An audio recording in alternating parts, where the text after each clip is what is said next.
Hello, what's up programmers? Welcome back to my channel. This is MD Fida Hussain and you were watching Logics of Engineer. So guys, आज की इस video में हम लोग एक और राइट एंगल ट्रायंगल पैटर्न के साथ हाजिर हैं। तो चलिए देखते हैं वो कौन से पैटर्न्स हैं जिसको आज हम लोग सॉल्व करेंगे। तो गाइज जैसे कि आप यहाँ पे देख सकते हैं ये दो पैटर्न्स हैं। फर्स्ट ये हमारा पैटर्न है जिसमें 5th टाइम हमारा ये पैटर्न प्रिंट होगा, जिसमें फर्स्ट कॉन्स्टेंट 5 है, दूसरे में 5-4, थर्ड टाइम में 5-4-3, फोर्थ टाइम में 5-4-3-2 और 5th टाइम में 5-4-3-2-1 रिवर्स वे में ये पैटर्न प्रिंट होगा। और दूसरी तरफ हमारा ये है देवी राइट एंगल पैटर्न, जिसमें 5th टाइम में 5 एक बार, 4 2 टाइम, 3 ट्रिपल टाइम और 2 4 टाइम और 1 5th टाइम रिवर्स वे में ये भी प्रिंट होगा। तो इस टाइप के हमने कुछ पैटर्न्स ऑलरेडी सॉल्व कर चुके हैं। तो इन पैटर्न्स को सॉल्व करने में कोई परेशानी तो होनी नहीं चाहिए, बिकॉज हमारा कंसेप्ट क्लियर है। और इन पैटर्न्स को सॉल्व करने का एक्चुअल पर्पस ये है ताकि हमारा लूप का ये कंसेप्ट क्लियर हो सके और लूप को हम लोग इजीली सॉल्व कर पाए, इसीलिए हम पैटर्न्स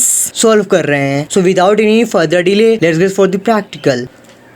तो गाइस जैसे कि आप देख सकते हैं हम हमारे यहाँ पे कंपाइलर पे आ चुके हैं। अब हम अपना यहाँ पे कोड लिखने वाले हैं। Has include stdio.h, has include conio.h। void main हमारा ये मेन फंक्शन है, एक कर्ली ब्रेसेस ओपन और ये कर्ली ब्रेसेस क्लोज। और इसके अंदर हम एक इंटीजर डेटा टाइप लेंगे, एक i वेरिएबल लिए आउटर लूप के लिए, j वेरिएबल इनर लूप के लिए। clr फंक्शन हमारा ये क्लियर स्क्रीन, जो भी हमारे प्रीवियस कोड रहते हैं, हमने जो कोड किया रहता है उसको वो क्लीन करके हमारा फ्रेश आउटपुट होता है वो हमें शो करता है। यहाँ पे फर्स्ट हम अपना 4 कीवर्ड लिखेंगे। ये आउटर लूप है हमारा, i इक्वल्स टू 5, i के अंदर 5 असाइन कर दिया, i is greater than equals to 1, i minus minus. 4 keyword के कर्ली ब्रेसेस ओपन और ये कर्ली ब्रेसेस क्लोज। और इसके अंदर इस 4 कीवर्ड के अंदर हम अपना दूसरा 4 लूप यूज करेंगे, ये है हमारा inner loop. j equals to 5, j is greater than equals to i, j minus minus. और इसका भी एक कर्ली ब्रेसेस ओपन और ये कर्ली ब्रेसेस क्लोज। और अब हम अपना यहाँ पे printf में प्रिंट करवा देंगे, printf %d, j को हमने प्रिंट करवा दिया। और यहाँ पे हम अपना प्रिंट करवा देंगे printf/n न्यू लाइन को। और यहाँ पे हम अपना get ch लिखते हैं। तो चलिए अब डायरेक्ट इसको पहले सेव कर लेते हैं और इसको हमने नाम दे दिया loop a1.c का नाम हमने दे दिया। ओके करते हैं, देखिए सेव। चलिए इसको कंपाइल करते हैं। देखिए कंपाइल किए, प्रोग्राम में 4 एरर बता रहे हैं। एरर कोड कौन से हैं? देखिए हमने हमारे यहाँ पे स्टेटमेंट मिसिंग है, हमने सेमीकोलन यूज किया नहीं, भूल हो चुकी है। चलिए अब इसको कंपाइल करते हैं। देखिए program success, 0 error 0 warning. 4 error हमें शो हो रहे थे, लेकिन अभी हमारे एक भी एरर शो नहीं हो रहे हैं। इंटर किए, 4 एरर हमें यहाँ पे शो हो रहे थे। कैसे? यहाँ पे जो ये 4 लाइन्स हैं, ये ब्रैकेट को लेकर, यहाँ पे हमने सेमीकोलन इसमें और इसमें नहीं दिया था, तो उसने वो चारों लाइन को एरर समझ लिया। ठीक है, चलिए अब यहाँ से उसको रन करते हैं। तो देखिए कुछ इस तरह हमें हमारा आउटपुट शो हो रहा है, यानी हमसे कुछ भूल हुई है, कुछ गलती हुई है। तो यहाँ पे हमने सेमीकोलन का यूज किया, हमें यहाँ पे ये करना नहीं है। अब कंपाइल करते हैं, प्रोग्राम सक्सेस, इंटर किए, यहाँ से रन करते हैं। हमें हमारा कोड साफ साफ दिखाई दे रहा है कि 5 5 4 5 4 3 5 4 3 2 5 4 3 2 1 इंटर किए। तो इसमें अब ये वर्क कैसे कर रहा है, हमने इससे और भी पहले प्रीवियस कोड देख चुके हैं, हम पैटर्न्स कैसे एक्चुअल वर्क करते हैं, फ्लो ऑफ वर्किंग क्या है। यहाँ पे हमने एक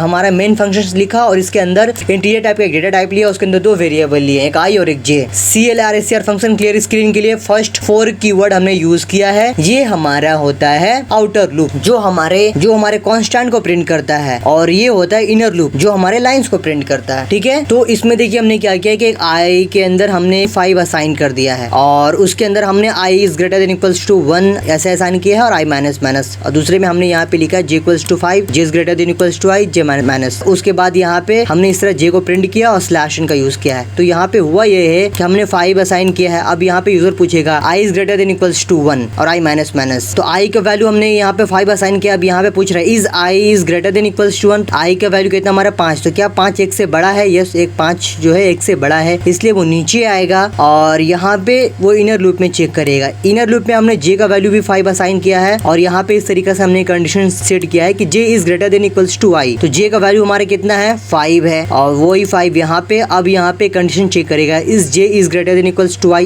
i का वैल्यू हमारा कितना है? फिलहाल i का वैल्यू हमने हमने 5 असाइन किया, इसलिए यहाँ पे 5, वही आई का वैल्यू यहाँ पे 5। तो क्या 5 से बड़ा है? यस, 5 से बड़ा है, क्योंकि वो ग्रेटर देन इक्वल्स टू 5 है, इसलिए वो आएगा नीचे और यहाँ पे हमारा जे का वैल्यू प्रिंट हो जाएगा। ठीक है, और स्लैश के बाद फिर वो ऊपर जाएगा। हमारा जे का वैल्यू 5 था, लेकिन उसके बाद 4, फिर वो जे माइनस माइनस पे आएगा और हमारा जे का वैल्यू एक माइनस हो जाएगा, यानी वो 4 हो जाएगा। तो फिलहाल हमारा जे का वैल्यू कितना है? 4। अब यहाँ पे कंडीशन चेक करेगा, इस J is greater than equals to Y. तो हमारा जे का वैल्यू कितना है? 4। तो क्या 4 5 से बड़ा है? तो नहीं, 4 5 से बड़ा नहीं है, इसलिए वो दोबारा नीचे आएगा और यहाँ पे हमारा जे का वैल्यू प्रिंट करेगा। फिर वो जे माइनस माइनस में जाएगा और हमारा जे का वैल्यू 4 था, एक माइनस माइनस होने के बाद 3 हो जाएगा। फिर यहाँ पे कंडीशन चेक करेगा, जे का वैल्यू हमारा 3 है, तो यहाँ पे चेक करेगा, इस J is greater than equals to Y. तो क्या 3 5 से बड़ा है? नो, 3 5 से बड़ा नहीं है, इसलिए वो दोबारा नीचे आएगा और यहाँ पे हमारे जे का वैल्यू फिर प्रिंट होगा। और उसके बाद फिर माइनस माइनस यहाँ पे होगा, हमारे जे का वैल्यू 3 था, 2 होगा। फिर वहाँ भी यहाँ पे कंडीशन, यहाँ पे 2 होने के बाद कंडीशन चेक करेगा, जे इक्वल्स टू 2, तो इस J is greater than equals to Y. तो क्या 2 5 से बड़ा है? नो, 2 5 से बड़ा नहीं। इसको फिर दोबारा आएगा, फिर माइनस होगा, फिर 1 होगा। तो यहाँ पे चेक करेगा, is 1 is greater than equals to 5। तो नहीं, एक 5 से बड़ा नहीं है, तो इसलिए वो दोबारा नीचे आएगा और यहाँ पे फिर जाएगा। उसके बाद वो जब 0 हो जाएगा, 0 भी नहीं होगा। उसके बाद जब वो 0 होने के बाद फिर वो स्लैश होने के बाद वो फिर दोबारा आउटर लूप में जाएगा। तो हमारा जे का वैल्यू कितना था? 5 था, लेकिन एक माइनस यानी डिक्रीमेंट होने के बाद हमारा आई का वैल्यू 5 से 4 हो गया, बिकॉज आई माइनस माइनस आई का हमारा एक वैल्यू कम हुआ और हमारा आई का वैल्यू हो गया 4। अब यहाँ पे कंडीशन चेक करेगा, is I is greater than equals to 1। I का वैल्यू हमारा कितना है? 4। आई का हमारा वैल्यू कितना है? 4। तो यहाँ पे अभी 4 है, तो क्या 4 1 से बड़ा है? यस, 4 1 से बड़ा है, इसलिए वो दोबारा नीचे आएगा और यहाँ पे कंडीशन चेक करेगा, is J is greater than equals to I. तो आई का हमारा वैल्यू कितना है? आई का वैल्यू हमारा 4 है। तो क्या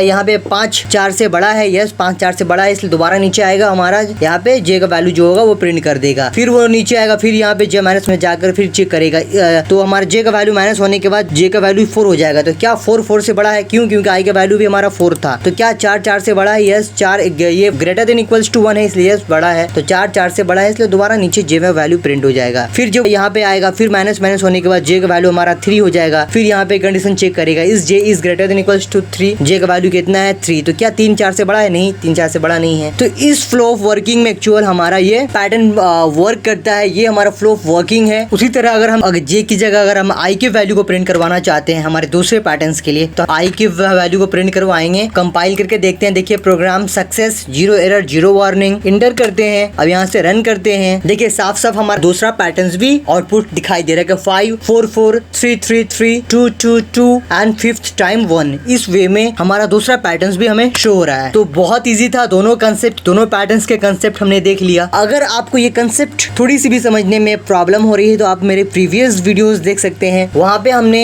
इन कंसेप्ट को स्टेप बाय स्टेप सब कुछ अच्छे से बताया है। और अगर अभी भी समझ में नहीं आ रही है, एक बार नहीं, 2 बार नहीं, 3 बार आप इसको प्रैक्टिस करें, कंसेप्ट को समझने की कोशिश करें, इजिली आपका कंसेप्ट क्लियर हो जाएगा। This is all about today's video. I hope जो भी मैंने आपको बताया आपको अच्छे से समझ में आ गया होगा। अगर अभी भी कोई कंफ्यूजन है, कोई क्वेरी है, तो आप मुझसे कमेंट बॉक्स में कमेंट करके पूछ सकते हैं। If you are new in my channel, kindly please consider subscribing my channel, hit the like button, do comment on my video and do share my video with your other friends. See you in my next video. Till then, keep smiling and happy coding.